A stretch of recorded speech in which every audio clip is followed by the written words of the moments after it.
So I've got a box here that has an engine in it. This is yet another customer box, or customer engine, and the reason I have this box here is because there's a little bit of a story. Now I have kind of taken the contents out and just put them on the top, but the story kind of goes along with this prop. So let me just take these items out of this box first. Now this is an engine that a customer of mine bought from eBay, and those of you that buy used engines or are thinking of buying used engines, you got to be kind of careful with stuff you get from eBay, because I found that there's a lot of sellers on eBay that don't have a clue and they're complete morons. And I don't know if this is the same box that this engine was purchased and shipped in. I don't think it was, but the person that this customer of mine bought this engine from eBay actually shipped the engine with the prop installed like this. Now I don't know what size box it was. I don't think it was this same box. But when my customer got the engine, he noticed that, holy shit, you know, this prop is totally destroyed. Well, yeah, that's not uncommon if you were to not know what you're doing and just improperly package something. So what might have been a decent top flight 11.7 3/4 antique type prop is now total garbage, and it's not useful for anything but to be cut off and used as a spacer. So those idiots on eBay, hopefully some of those idiots on eBay are watching this, learn how to package an engine properly so that it doesn't get damaged, because my customer is lucky that only the prop was damaged and not the engine. So with that being said, this is a very nice looking Saito FA-40 engine. Now, those of you that are familiar with Saitos will know that, well, and I kind of know that I've never seen too many of these 40s. Especially now, I have had a 45 that had a little placard on it like this. So I think the 40 and 45 that have this little placard on it was some sort of a manufacturing transitional period thing where either they weren't stamping a designation on this crankcase, or it was incorrectly stamped, and then they just decided to just, you know, make the engine a 40 or 45 by putting a different head on it. But you'll see that this is an older style engine that has the old carb, and I've seen at least one instance, or several instances, I've owned one, where somebody actually went and they cut this portion of the carb off. I don't understand what Saito was thinking when they designed this particular carb like that, because this carb is known for having a really long throw. This thing has a throw of 90 degrees. And however, the previous user of this engine, I don't know how they figured they were setting their throttle up, but it's kind of in a strange position. They probably didn't realize that you could just loosen this nut up here and readjust where the throttle arm is, but whatever. So anyway, this engine was sent to me to go through, look at, run, fix if necessary, but this engine actually looks pretty damn nice. Our mounting holes are not elongated or damaged. The fasteners look like they're in really good shape.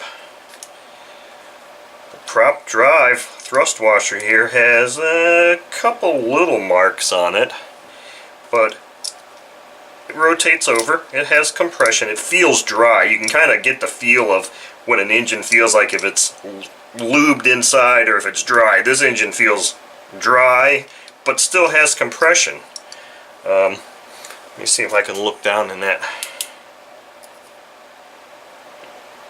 I don't see a whole heck of a lot of carbon residue on that exhaust valve stem, so this could actually be a really low time engine. Fasteners on the head and timing case look good. I mean, this looks like a really damn nice engine. Throttle moves good. So this looks like a really low time engine, so I'm not gonna just tear this engine apart. This is an engine that I think if I do anything with, I'll just take the covers off here, the rocker arm covers, make sure the valve timing is set, or the valve lash is set adequately. I mean, it feels like it should be. It's got good compression. And this is probably going to be just an engine that I just put onto the stand and run and tune. And if I don't have to go into it, I'm not going to, because there's really no need in disassembling a perfectly good engine that isn't mine. I don't mind doing that with an engine that's mine, but when it comes to a customer engine, I figure the less I do to it, probably the better.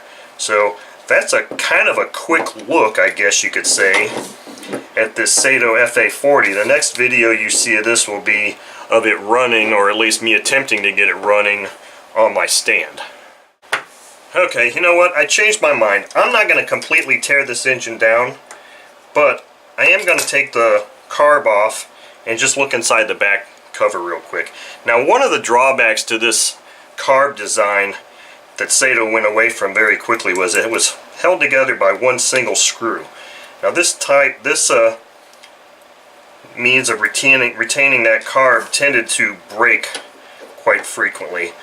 Either that lug there would break or the lug here would break. But let's just kind of see if we can't see real quick. I can try and guess about how much runtime this nice little engine has. Sure looks like a nice one.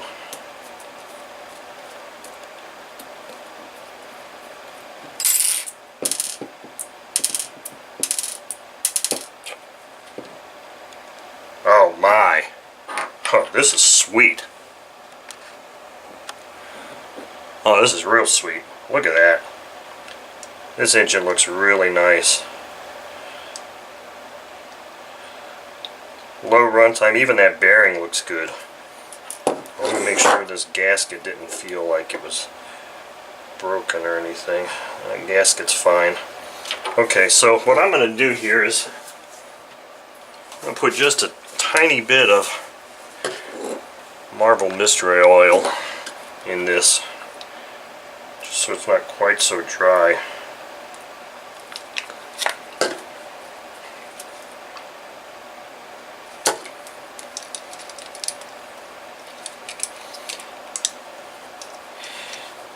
Put a couple drops down in the exhaust port, intake manifold, so that we can get a little bit of lube in there. And oh, just a little bit of addition of some oil really seemed to increase the compression ratio tremendously. So that's what we want to see. Now you see there's a little bit of grime on this case. If I don't end up taking this engine apart, what I'll do is I'll just use a toothbrush with some LA's Totally Awesome cleaner and clean this thing up the best I can with just a toothbrush. Obviously I can't soak it in my cleaner in an assembled state. So, but in general this engine is in very good shape, it would appear, and it should be a good runner. I can't wait to get this out on the stand and turn a prop over with it. Okay, now the last thing I need to do is I need to rotate that throttle arm, because there's no way I can even use that throttle arm in that position. I just have to find a wrench the right size for it.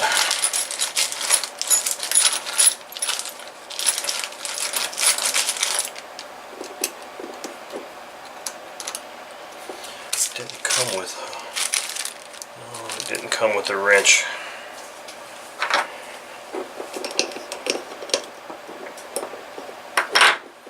Okay, there we go. Not sure where that arm ended up yet. We'll see.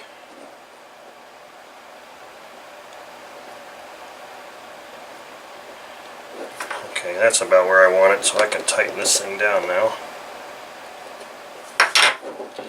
There we go.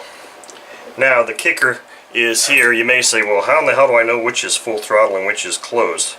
Because this carb doesn't have a throttle stop, it can be closed fully.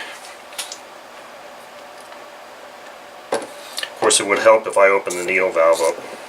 So let's go 1, 2 turns.